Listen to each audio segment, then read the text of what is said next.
Сәлем достар, сіздермен Нури Камал каналыма қош келдіңіздер. Сіздермен бүгін өте жеңіл әрі дәмді болып шығатын печенье рецептімен бөлісемін.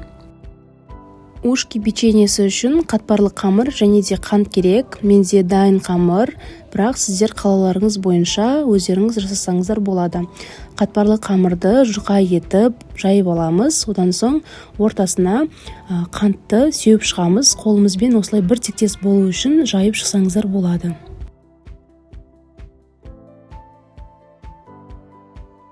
Қантты сеуіп болғаннан кейін қамырдың екі шетін ортасына қарай бүктейміз және де қолымызбен осылай басамыз.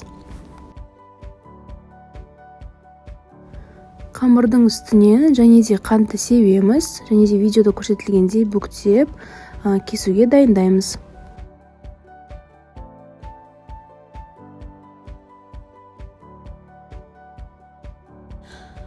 Арасы 1-1,5 сантиметр болатындай етіп кесіп шығамыз және де пергаментке осылай ара қашықтықты сақтап қойып шығамыз, себебі печеньелер ісініп үлкейеді.